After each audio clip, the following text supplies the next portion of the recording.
ಕುಣಿಯೋದು ತಾಕತ್ತು, ಕುಣಿಸೋದು ನಂಗೊತ್ತು. ನಮ್ ತಾಳಕ್ ತಕ್ಕ ಕುಣಿಯೋರಿದ್ರೆ ನಮ್ದೇ ದೌಲತ್ತು, ಆ ದರ್ಯಾ ದೌಲತ್ತು. ನಮ್ ಐಡಿಯಾ ಸಖತ್ತು, ನಮ್ ಗದ್ದೆ ಸಂಪತ್ತು. ಹೊಗಳೋರ್ನ ಕಂಡ್ರೆ ತಿನ್ನಿಸ್ತೀವಿ ನಾಯಿ ಬಿಸ್ಕತ್ತು, ಆ ಎಂಥ ಗಮ್ಮತ್ತು. ಕೊಪ್ಪಳು, ಕೃಷ್ಣಾಪುರ, ಸಂತೆಬಾಚಳ್ಳಿ, ಲಿಂಗಾಪುರ, ನಾಗಮಂಗ್ಲ, ಚಿಕ್ಕಮಂಡ್ಯ ನಮ್ದೇನೆ ಜಾಗೀರು. ಜೀಗುಂಡಿ, ಪಟ್ನ, ಹುಲಿವಾನ, ಹೊಸೂರು, ಆರತಿ, ಉಕ್ಕಡ, ಚುಂಚನಕಟ್ಟೆ, ಅಂಗರ್ಲಿಂಗನ್, ದೊಡ್ಡಿಲ್ ನಾವೇನೆ ಸುಲ್ತಾನ್ರು. ಸರಗೂರು, ತರಣಿಗೆರೆ, ಕರ್ಗ ನಮ್ದೇಯ.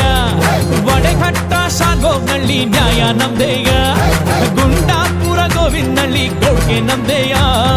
ಯರಹಳ್ಳಿ, ಉಜ್ಜಯಿನಿ, ಪಂಚಾಯ್ತಿ ನಮ್ದೇಯ. ಹೊಸಳ್ಳಿ, ದೊಡ್ಡಿ, ಹೊಸಕೆರೆ, ಡಿಂಕ, ಬಿಂಡಿಗ್ ನಮ್ಲೆ,